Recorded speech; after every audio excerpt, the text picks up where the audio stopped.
तो भैया क्वेश्चन हमारा क्या है, भारत की सबसे बड़ी मीठे पानी की झील कौन सी है।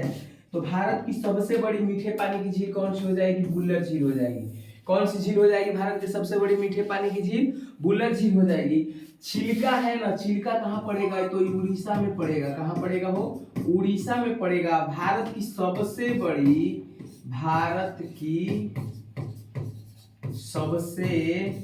बड़ी खारे पानी की झील हो जाएगी। खारे पानी की झील हो जाएगी। कौन सी हो जाएगी भारत की सबसे बड़ी खारे पानी की झील, चिल्का झील हो जाएगी। सांभर झील भी है, तो ये सांभर झील राजस्थान में पड़ता है। सॉरी, सांभर झील कहाँ पड़ता है, तो सांभर झील मणिपुर में पड़ता है। कहाँ पड़ता है,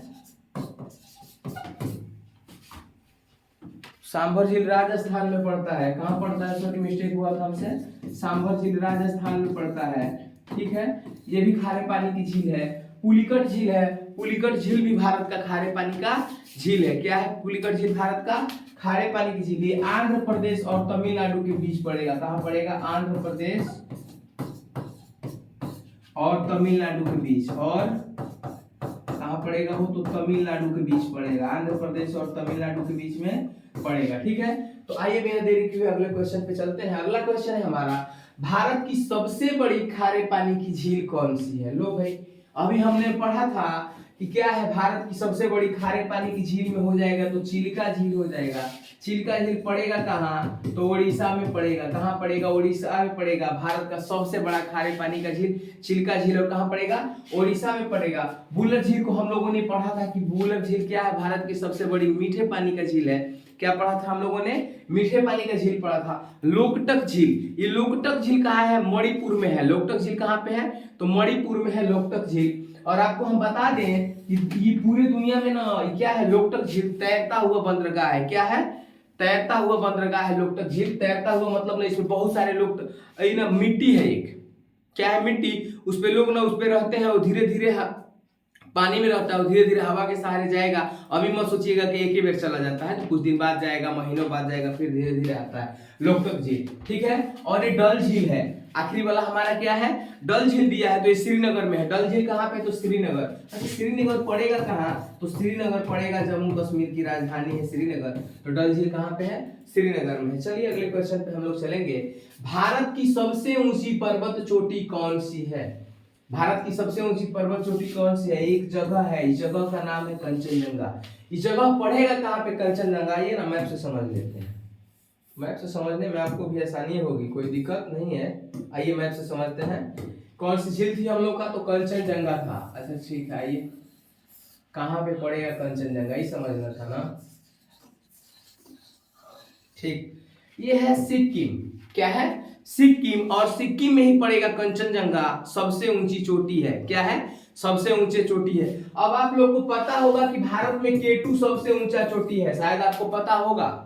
हम लोग पढ़ के गए हैं ना कि भारत का सबसे ऊंचा चोटी केटू है। लेकिन भैया भारत अधिकृत है। क्या है, भारत अधिकृत, अर्थात क्या है, अर्थात मतलब पूर्ण रूप से भारत का नहीं है ना भैया, पूर्ण रूप से भारत का नहीं है। हम लोग अधिकार क्षेत्र बोलते हैं कि अधिकार क्षेत्र है, केटू गाडविन आस्टिन उसका नाम है।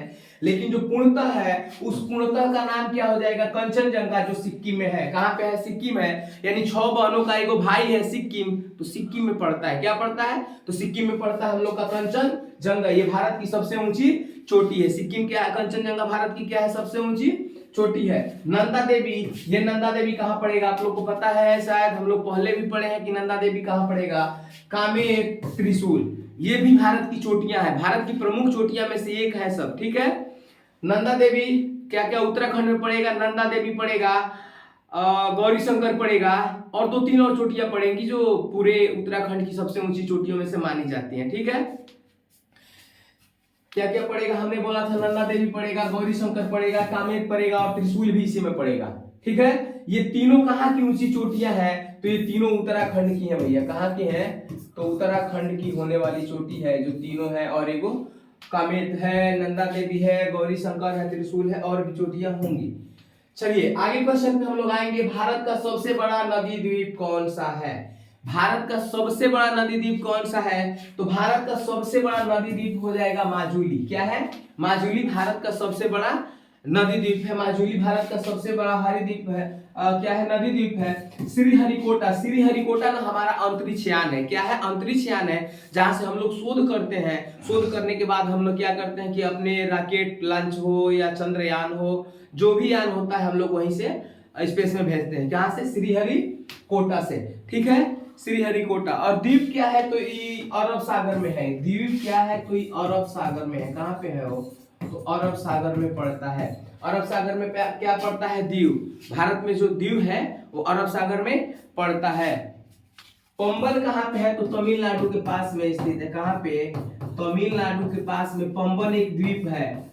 याद होना चाहिए आपको, पंबल एक द्वीप है जो तमिलनाडु के पास में स्थित है। तो हम लोग फिर से एक बार इस क्वेश्चन को रिवीजन करेंगे कि भारत का सबसे बड़ा नदी द्वीप कौन सा है। तो भारत का सबसे बड़ा नदी द्वीप क्या हो जाएगा, माजुली हो जाएगा। माजुली है कहाँ पे भैया, हमने तो आपको ये बताया ही नहीं कि माजुली है कहाँ पे। माजुली है असम में। कहाँ पे, असम में। अच्छा, किस नदी पे स्थित है माजुली, तो माजुली ना भारत में हम लोग जिसे प्यार से ब्रह्मपुत्र बुलाते हैं, अर्थात ब्रह्मा का पुत्र यानी आदिदेव का पुत्र हम लोग बोलते हैं। ब्रह्मपुत्र नदी पे स्थित है असम। असम का माजुली, माजुली कहाँ पे पड़ेगा, तो असम राज्य में पड़ेगा। नदी कौन सी है, तो ब्रह्मपुत्र नदी है, ठीक है। और कोई दिक्कत तो नहीं होना चाहिए हम लोग को। द्वीप, ये द्वीप कहाँ पे है, तो द्वीप पड़ेगा अरब सागर में। पंबन भारत का एक द्वीप है जो पड़ेगा तमिलनाडु में। पंबन भारत का एक बड़ा ही फेमस द्वीप है जो कहाँ पड़ रहा है, तमिलनाडु में पड़ रहा है। श्रीहरिकोटा में हमारा क्या होता है, तो श्रीहरिकोटा में अंतरिक्ष यान होता है, उसका परीक्षण होता है और हम लोग इसमें अपना काम करते हैं जी। अच्छा, श्रीहरिकोटा कहाँ पड़ता है यार, तो श्रीहरिकोटा ना आंध्र प्रदेश में पड़ता है। इसका तो जानकारी रख लीजिए, आंध्र प्रदेश में पड़ेगा श्रीहरिकोटा। और वहां से हम लोग को छोड़ने में सारी चीजें आसानी होती है, क्योंकि उसके पास गांव नहीं है और समुद्र तटीय इलाका है, तो कोई दिक्कत नहीं होता है। प्रमुख रूप से क्या होता है, अंतरिक्ष का प्रक्षेपण होता है, यानी हम लोग छोड़ते हैं। अगले क्वेश्चन पे आएंगे हम लोग। पृथ्वी के वायुमंडल में सबसे अधिक कौन सी गैस पाई जाती है। याद रखिएगा, ये पूछा है किसके, पृथ्वी के वायुमंडल में पूछा है। तो हम लोग क्या पाते हैं पृथ्वी के वायुमंडल में सबसे ऊंचा, पृथ्वी के वायुमंडल में सबसे अधिक पाई जाने वाली गैस तो नाइट्रोजन हो जाएगी मेरे ख्याल से। पृथ्वी के अंदर में पाई जाने वाली सबसे जो ज्यादा गैस है वो नाइट्रोजन हो जाएगी। अगर यही पूछता कि पृथ्वी की क्या है, पृथ्वी के वायुमंडल में सबसे अधिक, पृथ्वी पे सबसे अधिक गैस कौन सी पाई जाती है पृथ्वी पर, तो ऑक्सीजन होता है, ठीक है, और नहीं तो ऐसे नाइट्रोजन हो जाएगा। अच्छा, नाइट्रोजन कैसे होगा, इसका विस्तार करना हो तो कैसे जानेंगे। तो नाइट्रोजन इस तरह से होता है ना, जब एस्टेरॉइड हमारे, आइए इस पे लेके आते हैं, थोड़ा समझ में आ जाएगा। कलर चलिए, मानते हैं कि हम लोग पढ़े हैं कि ये सूर्य है। अब इसको विस्तार कर देते हैं, दिक्कत नहीं है। बुध, शुक्र, पृथ्वी, मंगल, हाई एस्टेरॉइड है। हाई जो बीच में है ना, ये क्षुद्र ग्रह, इधर बृहस्पति, क्या है, इधर से बृहस्पति, शनि, अरुण और वरुण, ये ग्रह हो गए। जब ये चलता है ना, जब क्या है, एस्टेरॉइड जब चलता है तो वहां से चलने के बाद ना इसमें आग लगाने का काम कौन करता है, तो नाइट्रोजन करता है। हम नहीं बोलते हैं कोई किसी को देख के जलता है, तो नाइट्रोजन सबको देख के जलता है। अर्थात एस्टेरॉइड जब चलते हैं तो उन लोग को देख के और जलता है कि जा रहा है किसी से मिलने, आग लगा देता है तो ये आग लग जाता है। बस नाइट्रोजन काम क्या करता है, घर्षण की वजह से आग लगाने का काम करता है, ठीक है। हाँ, पृथ्वी पे अगर सबसे अधिक कोई गैस पाई जाती है तो उस गैस का नाम है ऑक्सीजन गैस। उस गैस का क्या नाम है, ऑक्सीजन गैस। कार्बन डाइऑक्साइड भाई सब पौधों में काम आता है। कार्बन डाइऑक्साइड क्या करता है, लगभग 0.04% पाया जाता है। आर्गन भी इसी में शामिल होता है। आर्गन क्या होता है, इसी में शामिल होता है, या फिर लगभग हम लोग 0.93% बोल सकते हैं। हम लोगों ने जाना पृथ्वी के वायुमंडल वाली जो गैसें हैं उसके बारे में, ठीक है भैया। अगर वीडियो अच्छा लगे ना तो लाइक शेयर सब्सक्राइब जरूर कर दीजिएगा। ये सारे कॉम्पिटिटिव एग्जाम में काम आने वाला है, चाहे यूपी टेट हो, सुपर टेट हो, बीपीएससी हो, यूपीएससी हो, यूपी पुलिस कांस्टेबल हो, एसआई हो, लेखपाल का हो, तो सारे एग्जामों में काम आने वाले क्वेश्चन है। जियोग्राफी का है तो दिक्कत नहीं है। अगला क्वेश्चन है, ओजोन परत किस मंडल में पाया जाता है। ओजोन परत किस मंडल में पाया जाता है। अगर इस क्वेश्चन को हम लोग छोड़ दें, मतलब हम आप लोग को कमेंट बॉक्स में छोड़ के चले जाएं कमेंट करने के लिए, तो क्या ही जवाब देंगे आप लोग बताइए। ओजोन परत किस मंडल में पाया जाता है, चंदन बताएगा। चंदन बताओ, ओजोन परत किस मंडल में पाया जाता है। समताप मंडल में। किस मंडल में, समताप मंडल में। ओजोन परत समताप मंडल में पाया जाएगा। अच्छा चलो कोई बात नहीं। ओजोन परत किस मंडल में पाया जाता है, तो समताप मंडल में पाया जाता है। क्षोभ मंडल में क्या होता है, तो क्षोभ मंडल में हम लोग रहते हैं, इसमें फाइटर जेट उड़ते हैं, इसमें कोई दिक्कत नहीं है। लगभग ना कितना होता है, 0 से कितना किलोमीटर होता है, 14 किलोमीटर, 0 से 12 से 14 मान के चलिए। गर्मी के दिन में 14 हो जाता है, ठंडी के दिन में 12 हो जाता है, 10 भी हो सकता है। तो 0 से 14 हम लोग मान के चलते हैं, ठीक है। समताप मंडल की क्षोभ मंडल कितना होता है, 0 से 14, हाई 14 से अधिक होता है, 14 से 60 किलोमीटर के आसपास में होता है। 14 से 60 किलोमीटर चलता है समताप मंडल। समताप मंडल में क्या है, ओजोन परत से किरणें आती है, कुछ ऐसे किरणें आती है ना सूर्य से कुछ ऐसी किरणें आती है जो नुकसान पहुंचाती है। किसका नुकसान पहुंचाती है, सूर्य से आने वाली किरणें। तो सूर्य से आने वाली किरणें किसको नुकसान पहुंचाती हैं, तो ये पृथ्वी को नुकसान पहुंचाएंगी। तो ये क्या कर देता है ना, इसको रोक देता है। क्या करता है, रोक देता है, ठीक है। अगला है मध्य मंडल। क्या है, मध्य मंडल। मध्य मंडल से इसमें कोई विशेष काम नहीं होता है। मध्य मंडल क्या होता है, उल्का पिंड यहीं पे आते हैं, मतलब ना मध्य मंडल क्या है, उल्का पिंड यहीं से आते हैं, मध्य मंडल से। और मध्य मंडल में ही हम लोग का कुछ होता है, सैटेलाइट वेटेलाइट हम लोग यहाँ पे रखते हैं। आयन मंडल, आयन मंडल से क्या होता है, सॉरी मिस्टेक हो गया था हमसे, आयन मंडल में रखते हैं यार, रेडियो तरंगे वरंगे आती हैं, सैटेलाइट आयन मंडल में रखते हैं, ठीक है। अगले क्वेश्चन पे हम लोग चलेंगे। कहा भारत में दक्षिण पश्चिम मानसून सबसे पहले कहां पहुंचता है। भारत में दक्षिण पश्चिम मानसून सबसे पहले कहां पहुंचता है, तो ये हो जाएगा ना भैया केरल। क्या हो जाएगा, भारत में सबसे पहले दक्षिण पश्चिम मानसून पहुंचता है केरल। कितना कब पहुंचता है, तो 1 जून को पहुंच जाता है दक्षिण पश्चिम मानसून। कब पहुंच जाता है, 1 जून को दक्षिण पश्चिम मानसून पहुंच जाता है भारत में। भारत में सबसे पहले कहां पहुंचेगा, केरल में। अब मुंबई में कहां पहुंचता है, तो मुंबई में बाद में पहुंचता है। मुंबई में कब पहुंचता है, तो बाद में पहुंचता है। केरल के बाद किसके पास पहुंचता है, तो केरल के बाद ही गोवा में पहुंचता है। गोवा में केरल के बाद पहुंचता है, केरल के बाद पहुंचता है। अच्छा वजह क्या है, गोवा में केरल के बाद पहुंचता है, तो आइए ना फिर से एक बार टेढ़ा मेढ़ा कुछ बना लेते हैं।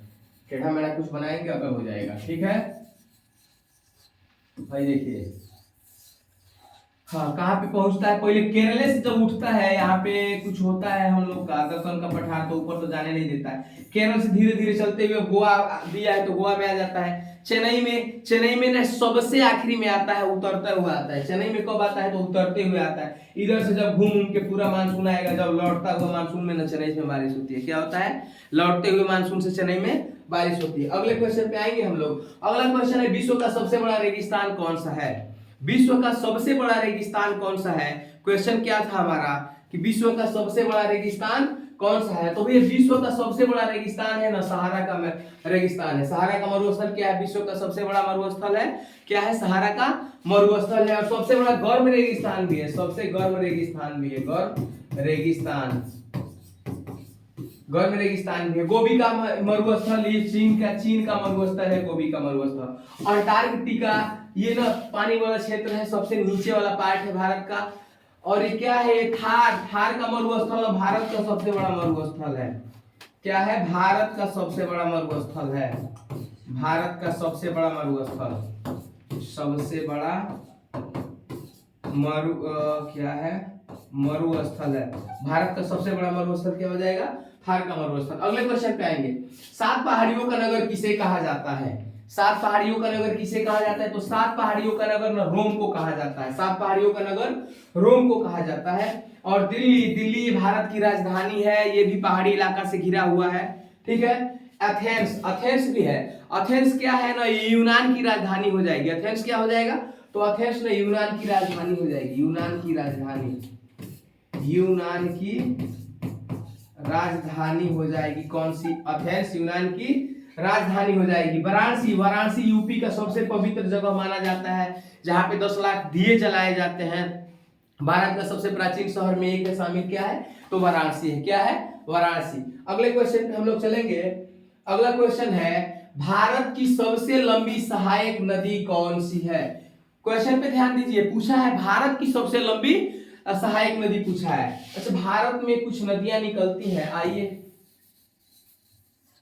समय तो थोड़ा ले लेते हैं हमें मैप का टिटिमा करने में, लेकिन दिक्कत नहीं है। यहाँ से निकलती है एक नदी, यहाँ से निकलती है भारत की सबसे पवित्र नदी है, बंगाल के खाड़ी में गिर जाती है, बंगाल के खाड़ी में गिर जाती है। उस नदी का नाम है गंगा, उस नदी का नाम है गंगा। गंगा सिर्फ हमारी नदी नहीं है, ये भारत में हम लोग का आस्था का केंद्र है, जिसे हम लोग प्यार से गंगा माँ बुलाते हैं, ठीक है। पूरे हम लोग भारत वाले इसे प्यार से गंगा माँ बुलाते हैं। और ना क्या होता है इस गंगा का जल ना, क्या जब आदमी आखिरी समय में होता है या फिर डेथ कर गया होता है, उस समय इस जल को मुंह में डाला जाता है और ये बताया जाता है ना कि इस गंगा का जल मुंह में जाने से ना लोग पवित्र हो जाते हैं। हो सकता है सही हो, आस्था के केंद्र है, इससे हम कुछ नहीं ज्यादा बोल सकते हैं। हाँ, लंबी नदी जो पूछा था ना, यमुना हो जाएगी भैया। इसकी सबसे बड़ी सहायक नदी हो जाएगी यमुना। गंगा की लंबाई कितना हो जाएगा तो आप लोग तो यादें कर लिए होंगे रट रट के, अभी तक कितना बार हम लिखवाए हैं। किलोमीटर हो जाएगा। क्या हो जाएगा? किलोमीटर हो जाएगा, मतलब 25-25 किलोमीटर लंबा क्या है नदी है, कौन सी नदी है? तो गंगा। घाघरा क्या है? घाघरा भी भारत की एक नदी है। गंगा की प्रमुख सहायक नदी घाघरा भी है, कोसी भी है और गोमती भी है। तीनों हो जाएंगी किसकी सहायक नदियां? गंगा की सहायक नदियां, घाघरा, कोसी, गोमती। ठीक है, अगले क्वेश्चन पे चलेंगे हम लोग। अगला क्वेश्चन है, काली मिट्टी किस फसल के लिए सबसे उपयुक्त मानी जाती है? गोपाल, तुम रात को जवाब दिए थे, इस क्वेश्चन का आंसर बताओ तो फिर से, शायद तुमको याद है। बताओ, काली मिट्टी किस फसल के लिए सबसे अधिक उपयुक्त मानी जाती है? कपास। गोपाल हमारा साथी, किसने आंसर दिया है? कपास। सही बात है भैया, काली मिट्टी कपास की खेती के लिए सबसे उपयुक्त मानी जाती है। किसकी खेती के लिए? कपास की खेती के लिए सबसे उपयुक्त मानी जाती है काली मिट्टी। अच्छा, काली मिट्टी कपास की खेती के लिए काहे उपयुक्त मानी जाती है? क्योंकि ये शुष्क मिट्टी होती है और इसमें ना लोहा वो ज्यादा पाया जाता है, थोड़ा आयरन ज्यादा पाया जाता है, और उस एरिया में होता है ना जहाँ पे ज्यादा बरसात नहीं होता है, ज्यादा धूप नहीं होता है। ठीक है, तो ये कपास किसके लिए फेमस है भैया? काली मिट्टी के लिए। धान में मतलब ना हम लोग के यहाँ एक कहावत बोला जाता है, धान पान खीरा ई पानी के कीड़ा। क्या बोला जाता है? धान पान खीरा और पानी के कीड़ा। अर्थात हम लोग के एरिया में धान होगा, कैसे इसको ना पानी लगा हुआ हमेशा होना चाहिए। क्या होना चाहिए? हमेशा पानी लगा हुआ, हमेशा पानी लगा हुआ होना चाहिए। आगे है गेहूं। गेहूं के फसल के लिए ना पानी की जरूरत नहीं पड़ती है। ये ठंडी मौसम से स्टार्ट होना शुरू होता है और फिर गर्मी तक आके पक के कटाई उटाई होके और दौरी वोरी करके एकदम थ्रेसिंग करके हटा दिया जाता है। अगला है गन्ना। गन्ना के खेत में भी हम बोले थे कि धान पान खीरा, मतलब गन्ने के खेत में भी इसकी जरूरत नहीं पड़ती है, थोड़ा थोड़ा पानी हो तो बढ़ते हुए चला जाता है। अगले क्वेश्चन में आएंगे हम लोग। लाल मिट्टी में कौन सा तत्व अधिक पाया जाता है? लाल मिट्टी में सबसे अधिक कौन सा तत्व पाया जाता है? हाँ बताओ गोपाल। तो लोहा। लोहा। गोपाल का आंसर क्या है? लोहा। लाल मिट्टी में क्या सबसे अधिक पाया जाता है? तो लोहा पाया जाता है, लौह अयस्क पाए जाते हैं, पाया जाता है। ठीक है, आगे है सोडियम। सोडियम तो इसमें कुछ पाया नहीं जाएगा, क्या हो जाएगा? सोडियम। सोडियम कम मात्रा में होता है। क्या होता है? कम मात्रा में होता है, कम मात्रा में होता है। सोडियम कहाँ होता है? कम मात्रा में सोडियम होता है। कैल्शियम, मैग्नीशियम, क्या हो जाएगा? कैल्शियम है, कैल्शियम में भी कम मात्रा होता है। और क्या है? कम मात्रा इसमें भी होता है। मैग्नीशियम में सीमित मात्रा होता है। ठीक है, लोहे का मात्रा सबसे अधिक इसमें होगा तो लाल मिट्टी में होगा। सोडियम में एकदम कम होता है, कैल्शियम में एकदम कम होता है और मैग्नीशियम में तो नाग के बराबर होता है। चलिए ना अगले क्वेश्चन पे हम लोग चलते हैं। हम लोग अगला क्वेश्चन है, विश्व का सबसे ऊंचा पठार कौन सा है? वाह भाई क्या बात है, पहले तो हम लोग पढ़िए क्या आ गए, जिसे प्यार से हम लोग ना दुनिया का छत बोलते हैं। आ जाइए आप में। दुनिया का छत बोलते हैं, तिब्बत का पठार बोलिए या पामीर का पठार बोलिए, कोई फर्क पड़ने वाला नहीं है। ठीक है, ये दुनिया का छत बोला जाता है। तो फिलहाल विश्व का सबसे ऊंचा पठार हो जाएगा तिब्बत का पठार। तिब्बत का पठार पड़ेगा कहाँ पड़ेगा गोपाल? चाइना में पड़ेगा। कहाँ पड़ेगा? चाइना में। दक्कन का पठार हम लोग कल ये बताए थे कि दक्कन का पठार नहीं भारत का है। ठीक है, और ये तिब्बत का पठार कहाँ पे है? चाइना का है। कोलोरेडा का पठार कहाँ का है? कोलोरेडा का पठार कहाँ का है? अमेरिका का है। कहाँ का है? कोलोरेडा का जो पठार है ना भैया, ये अमेरिका में पाया जाएगा। कोलोरेडा कहाँ? कोलोरेडा अमेरिका में पाया जाएगा। छोटा नागपुर का पठार झारखंड में। छोटा नागपुर का पठार कहाँ पाया जाएगा? तो छोटा नागपुर का पठार पाया जाएगा झारखंड में। झारखंड में छोटा नागपुर का पठार किसके लिए फेमस है? तो लौह अयस्क के लिए फेमस है, धातु के लिए फेमस है, मतलब अनेकों प्रकार की धातुएं मिलते हैं। अगले क्वेश्चन पे चलेंगे हम लोग। भारत की सबसे लंबी सुरंग अटल सुरंग किस राज्य में स्थित है? सबसे लंबी जो सुरंग है ना वो अटल सुरंग है, किस राज्य में स्थित है? तो ये तो कई जगह दे देता है कि हिमाचल में स्थित है, लेकिन मुख्य रूप से है क्या है, जम्मू कश्मीर में स्थित है अटल सुरंग। क्या है? जम्मू कश्मीर में स्थित है अटल सुरंग। ठीक है, हिमाचल में भी कई जगह दे देता है, तो थोड़ा सा पेंडिंग की अवस्था है, लेकिन जो क्लियर है क्या है, जम्मू कश्मीर ही है। उत्तराखंड में सुरंग नहीं है, कोई अटल सुरंग नहीं है, और सिक्किम में कोई सुरंग नहीं है, ना उत्तराखंड में है ना सिक्किम में है। सिक्किम में एक पूर्वोत्तर का राज्य है। और उत्तराखंड किसके लिए फेमस है? तो चार धाम के लिए फेमस है। कौन सा? तो उत्तराखंड किसके लिए? चार धाम के लिए फेमस है। चार धाम की यात्रा करिए, घूमिए, पवित्र होते रहिए, कोई दिक्कत नहीं है। ठीक है, अगले क्वेश्चन पे हम लोग चलेंगे। अगला क्वेश्चन हम लोग का क्या हो जाएगा? पृथ्वी का सबसे गहरा महासागरीय गर्त कौन सा है? पृथ्वी का सबसे बड़ा महासागरीय गर्त कौन सा हो जाएगा? तो क्या हो जाएगा? मारियाना गर्त हो जाएगा। कौन सा गर्त हो जाएगा? तो मारियाना गर्त हो जाएगा। पृथ्वी का सबसे बड़ा गर्त कौन सा हो जाएगा? तो मारियाना गर्त हो जाएगा।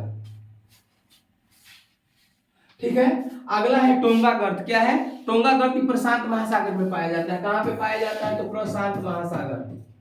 कहां पे? प्रशांत महासागर में क्या पाया जाता है? तो टोंगा गर्त पाया जाता है। ठीक है, जावा गर्त है एक, इसमें का जो क्वेश्चन है, जावा गर्त हिंद महासागर में पाया जाता है। कहां पाया जाता है? जावा गर्त हिंद महासागर में।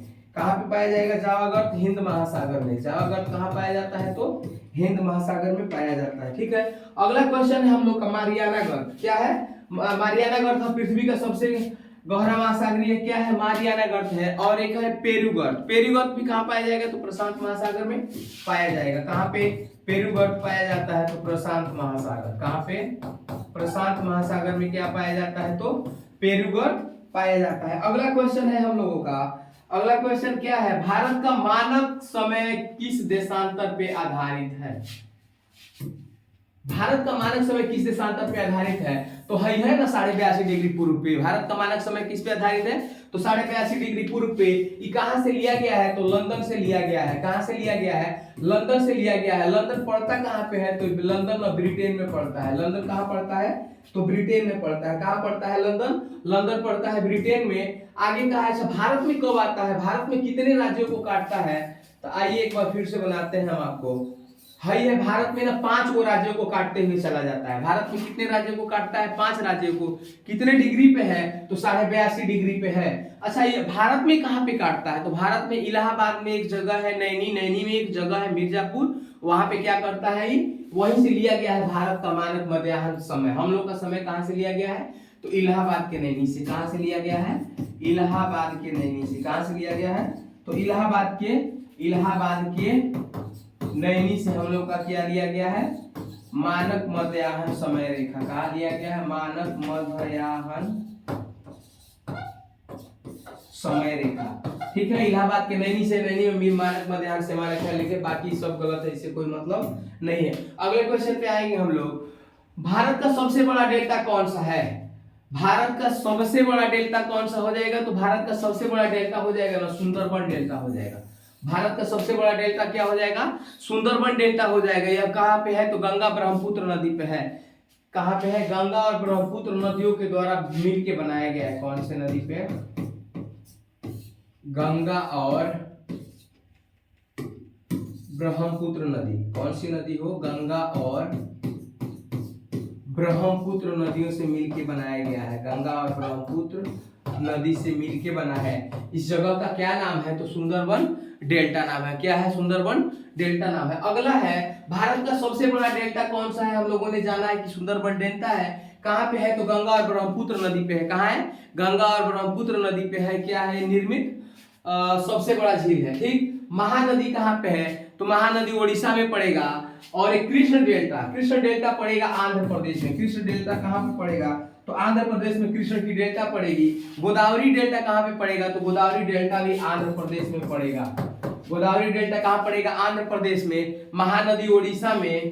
कहां पे पड़ेगा ये महानदी? ओडिशा। चलिए अगले क्वेश्चन पे हम लोग आएंगे। अगला क्वेश्चन है हमारा, विश्व की छत किसे कहा जाता है? लो अभी बता के आए हैं हम आपको। तिब्बत का पठार विश्व का छत बोलता है, या फिर पामीर का पठार विश्व का छत बोलता है। हिमालय हमारा भारत का प्रहरी है, सीना तान के खड़ा रहता है। कोई भी आपदा है तो हिमालय खड़ा बोलता है कि पहले हमसे टकराओ फिर भारत से जाके टकराना। अगर हिमालय नहीं होता ना तो हम लोग ये कपड़ा पहने नहीं होते, हम लोग भी वो बोरा पहने होते या रजाई ओढ़े होते या एकदम हीट वाला कपड़ा पहन के रखते, नहीं तो औकात हम लोग का पता चल ही जाता, क्योंकि हम लोग हिमालय के करीबे में है। एंडीज पर्वत क्या हो जाएगा? ये दक्षिण अमेरिका में पाया जाएगा। कहां पे पाया जाएगा? तो दक्षिण अमेरिका में। कहां पे हो? एंडीज पर्वत दक्षिण अमेरिका में। एंडीज पर्वत पाया जाएगा दक्षिण अमेरिका में। आल्प्स जो पर्वत है ये यूरोप में पाया जाएगा। आल्प्स पर्वत कहाँ पाया जाएगा? यूरोप में पाया जाएगा। आइए एक बार रिवीजन कर लेते हैं। विश्व की छत किसे कहा जाता है? तो विश्व का छत कहा जाता है तिब्बत को। हिमालय भारत और नेपाल के बीच में स्थित है। भारत का सबसे मतलब दुनिया का सबसे ऊंचा कोई पठार है तो कोई छत है या किसी का चोटी है तो हिमालय का है। एंडीज है, एंडीज दक्षिण अमेरिका का सबसे ऊंचा चोटी है। और क्या है? यूरोप आल्प्स पर्वत है। कहाँ पे है? तो यूरोप में आल्प्स पर्वत है। आइए अगले क्वेश्चन पे हम लोग चलेंगे। विश्व की सबसे बड़ी प्रवाल भित्ति कौन सी है? विश्व की सबसे बड़ी प्रवाल भित्ति कौन सी है? आप लोग पढ़े होंगे, जानते होंगे, great barrier of reef. Great barrier of reef कहाँ पड़ेगा? तो ये ऑस्ट्रेलिया में पड़ेगा। कहाँ पड़ेगा? तो ऑस्ट्रेलिया में पड़ेगा ग्रेट बैरियर ऑफ रीफ। कहाँ पड़ेगा ग्रेट बैरियर ऑफ रीफ? कहाँ पड़ेगा? ऑस्ट्रेलिया में। एगो है ना लक्षद्वीप द्वीप, तो आई तो पता होगा लक्षद्वीप, हम लोग भारत वाले हैं तो लक्षद्वीप भारत में पड़ेगा। मालदीव द्वीप कहाँ पड़ेगा? तो मालदीव में पड़ेगा। मालदीव द्वीप कहाँ पे पड़ेगा? तो मालदीव में पड़ेगा। कहाँ पे पड़ेगा हो? तो मालदीव में पड़ेगा। रेड सी, रेड सी कहाँ पे पड़ रहा है? तो लाल सागर, इसका इंग्लिश नेम हो जाएगा तो हटा देते हैं ना, लाल सागर में पड़ रहा है। कहाँ पे? लाल सागर में। कहाँ पे? तो लाल सागर में पड़ रहा है। चलिए अगले क्वेश्चन पे चलते हैं हम लोग। अगला क्वेश्चन है भारत का सबसे बड़ा बंदरगाह कौन सा है? भारत का सबसे बड़ा बंदरगाह कौन सा हो जाएगा? तो मुंबई बंदरगाह ना भारत का सबसे बड़ा बंदरगाह हो जाएगा। कौन सा बंदरगाह हो जाएगा? मुंबई बंदरगाह भारत का सबसे बड़ा बंदरगाह हो जाएगा। अच्छा सबसे बड़ा तो है लेकिन किस टाइप का है भैया? तो प्राकृतिक है। क्या है? तो प्राकृतिक बंदरगाह है। कौन सा बंदरगाह है? प्राकृतिक। प्रकृति अर्थात जिसे मनुष्य ने नहीं बनाया है, मनुष्य के अलावा जिसने भी बनाया हो, ये क्या हो जाएगा? ये प्राकृतिक बंदरगाह हो जाएगा। कोलकाता ना नदी बंदरगाह है, मतलब ये नदी है, नदियों पे बंदरगाह बना दिया गया है। नदियों पर क्या किया गया है? कोलकाता नदी बंदरगाह हो जाएगा। चेन्नई क्या हो जाएगी? कृत्रिम बंदरगाह, अर्थात हम लोगों ने इसको बनाया है। किसको? चेन्नई का जो बंदरगाह है ना हम लोग बनाए हैं, चेन्नई कृत्रिम बंदरगाह हो जाएगा। चेन्नई क्या हो जाएगा? कृत्रिम बंदरगाह हो जाएगा। कांडला क्या हो जाएगा? कांडला एगो पोर्ट है गुजरात का प्रमुख, मतलब सब मिला जुला के सब तो पोर्टे है, लेकिन ये कांडला गुजरात में पड़ेगा। कहाँ पड़ेगा? गुजरात में पड़ेगा। अर्थात भारत का सबसे बड़ा बंदरगाह यानी भारत का सबसे बड़ा पोर्ट है कोई तो मुंबई पोर्ट है जो प्राकृतिक रूप से बना है। कोलकाता पोर्ट है तो नदियों द्वारा बनाया गया है। चेन्नई है तो कृत्रिम है, हम लोगों ने इसे खुदाई उदाई करके बनाया है। कांडला पोर्ट है तो कहां पे है? तो गुजरात में है। ठीक है, अगले क्वेश्चन पे हम लोग आते हैं। अगला क्वेश्चन है किस नदी को बिहार का शोक कहा जाता है? तो भैया बहुत जल्दी 10 दिन में 20 दिन में न्यूज मिलने वाला है, बिहार में मिलने लगेगा जैसे ही बारिश होगा कि बिहार का शोक किसे कहा जाता है। लो भैया बिहार का शोक कहा जाता है कोसी नदी को। मार एक ही बेर गांव के गांव दबा देता है। एक ऐसा नदी है जो निकलता है सीधे कहां से? तो निकलेगा तो कहां से? पाकिस्तान चाइना से निकलता है। चाइना से निकलते हुए चूंकि गंगा का भी सहायक नदी हो जाता है कोसी, लेकिन निकलता है चाइना से। दो नदियों, चाइना से भी निकलेगा और गंगा से बीच में आके मिलता है। और ये कोसी नदी दो नदियों के मिलने के बाद से रूप धारण करता है। बिहार को आधा बिहार को क्या करता है? दबा के लेके चला जाता है। गंडक नदी, अच्छा गंडक नदी कहाँ पे पड़ेगा? तो गंडक नदी कहाँ से निकलती है? तो गंडक नेपाल से निकलती है, नेपाल से। और हम लोग इसके पास है तो हम लोग सुनते हैं ना कि गंडक नदी से पानी छोड़ा गया। जैसे हम लोग यहाँ छोटे छोटे नहरें हैं ना, जब नहर में पानी आती है तो हम लोग को यह जानकारी मिलती है कि कहाँ से छोड़ा गया है? तो गंडक नदी से छोड़ा गया है। सोन नदी क्या है? तो सोन नदी गंगा की सहायक नदी है। सोन नदी गंगा की सहायक है। अगर आपसे कोई पूछे कि कोसी नदी, तो कोसी नदी भी ना भैया गंगा की सहायक है, लेकिन इसका रूप एकदम विकराल होता है। कब किधर दहवा देगा, खत्म कर देगा, किसी को पता नहीं चलता है। पुनपुन नदी है, ये भी एक बिहार की नदी है। कहाँ की है? पुनपुन नदी बिहार की नदी है। पुनपुन नदी बिहार की नदी है। चलिए अगले क्वेश्चन पे हम लोग चलते हैं। अगला है किस नदी को बंगाल का शोक कहा जाता है? लो भैया किस नदी को बंगाल का शोक कहा जाता है? तो बंगाल का शोक कहा जाएगा दामोदर नदी को। बिहार का शोक कहा जाएगा कोसी नदी को। दामोदर नदी को क्या बोला जाता है? बंगाल का शोक। ये भी बंगाल को कब दहवा ले जाएगी, उठा के पटक देगी, लोग परेशान हो जाएंगे, किसी को पता नहीं चलता है। आई महानंदा कहाँ पाया जाता है? तो बिहार और बंगाल में दोनों जगह पाया जाता है। कहाँ पे पाया जाता है? बिहार और बंगाल। बिहार और बंगाल में क्या पाया जाता है? तो महानंदा नदी पाई जाती है। बिहार और बंगाल में महानंदा नदी पाई जाती है। तीस्ता सिक्किम और बंगाल में। कहां पे? सिक्किम और बंगाल में क्या पाई जाती है? तीस्ता। सिक्किम और बंगाल, सिक्किम और बंगाल में क्या पाई जाती है? तो तीस्ता नदी पाई जाती है। हुगली नदी कहाँ पे पाई जाती है? तो हुगली की शाखा ना गंगा नदी पे पाई जाती है। हुगली का शाखा कहाँ पे पाई जाएगी? तो हुगली की शाखा गंगा नदी पे पाई जाती है। आइए अगले क्वेश्चन पे चलेंगे। अगला क्वेश्चन है हमारा, नीली नदी किसे कहा जाता है? नीली नदी किसे कहा जाता है? तो यह अफ्रीका की एक नदी है जो ये फेमस है, इतना साफ है कि क्या ही बताइएगा। इसे नीली नदी कहा जाता है, या फिर इसे हम लोग नीली नदी ही बोलते हैं। नील नदी को नीली नदी बोलते हैं। एकदम साफ है, स्वच्छ है, इसमें एक भी प्रकार का कोई पर्यावरण या प्रदूषण नहीं है। क्या है यांगत्स्की? क्या है ये ना? चीन की नदी है। किसकी नदी है? चीन की नदी है। यांगत्स्की चीन की नदी है। आगे है डेन्यूब। क्या है? तो ये यूरोप की प्रमुख नदी है। डेन्यूब क्या हो जाएगी? यूरोप की प्रमुख नदी। आइए देख लेते हैं यूरोप की प्रमुख नदी। यूरोप की प्रमुख नदी, यूरोप की प्रमुख नदी क्या हो जाएगी? डेन्यूब हो जाएगी। अमेजन क्या है? जल प्रवाह से विश्व की सबसे बड़ी नदी है। इतना तेज इसमें प्रवाह होता है ना, विश्व की सबसे बड़ी नदी है, लेकिन लंबी नहीं है, चौड़ी है। विश्व की सबसे बड़ी नदी। ठीक है, आइए अगले क्वेश्चन पे चलेंगे हम लोग। अगला क्वेश्चन है हमारा, भारत का सबसे ऊंचा जलप्रपात कुंचिकल जलप्रपात किस राज्य में है? कुंचिकल जलप्रपात हम लोग पढ़ के आए थे। कुंचिकल कहां पे था? तो कर्नाटक में था। मर्द है, कुंचिकल कहां पे था? तो कर्नाटक में था। कुंचिकल जलप्रपात भारत का सबसे ऊंचा जलप्रपात है। और कहां पे पड़ेगा? तो कर्नाटक में पड़ेगा। केरल क्या है? तो दक्षिण भारत का राज्य है। तमिलनाडु भी दक्षिण भारत का राज्य है। और एक और कौन बच रहा है? महाराष्ट्र। महाराष्ट्र भी दक्षिण भारत का राज्य हो जाएगा। या हम लोग दक्षिण भारत नहीं बोल के इसको पश्चिम भारत बोल लेते हैं। महाराष्ट्र न पश्चिम भारत का एक राज्य हो जाएगा। दक्षिण भारत में ज्यादा हो जा रहा है, तो महाराष्ट्र पश्चिम भारत का एक राज्य हो जाएगा। अगले क्वेश्चन पे आते हैं, सूर्य सबसे पहले भारत के किस राज्य में उगता है? सूर्य सबसे पहले भारत के किस राज्य में उगेगा? गोपाल बताओ, सबसे पूर्व में कौन सा राज्य है भारत का? सबसे पूर्व में भारत का राज्य है, उस राज्य का नाम है अरुणाचल प्रदेश। अर्थात हम लोग बोलते हैं ना, उगते हुए सूरज का राज्य अरुणाचल प्रदेश, उगते हुए सूरज का देश जापान। तो ठीक है, हम लोग का क्या हो जाएगा? हम लोग का हो जाएगा अरुणाचल प्रदेश। असम क्या है? ये भी पूर्व में है, लेकिन असम भारत का एक राज्य हो जाएगा। असम क्या हो जाएगा? पूर्वोत्तर भारत का एक राज्य हो जाएगा। सिक्किम सेवन सिस्टर्स है, ये भारत में आखिरी में मिला और समझौता किया भारत के लोगों से ना, एक साल के लिए, कि हम एक साल के लिए पहले मिल के आप लोग से देखते हैं। तो भारत के लोग एक कहावत बड़ा ही फेमस कहे कि जो कहीं से आता है भारत का हो जाता है। तो सिक्किम वाले आए तो थे एक साल के लिए, लेकिन हमेशा के लिए हम लोगों से चिपके और चिपके रह गए। मतलब कोई आएगा भारत वालों से दिल तो लगाइए बैठता है, इतने प्यारे होते हैं हम लोग। नागालैंड भी पूर्वोत्तर भारत का एक राज्य हो जाएगा। अगले क्वेश्चन पे हम लोग आते हैं, भारत की सबसे बड़ी कृत्रिम झील कौन सी है? भारत की सबसे बड़ी कृत्रिम झील कौन सी हो जाएगी? तो भारत की सबसे बड़ी कृत्रिम झील हो जाएगा इंदिरा सागर। क्या हो जाएगा?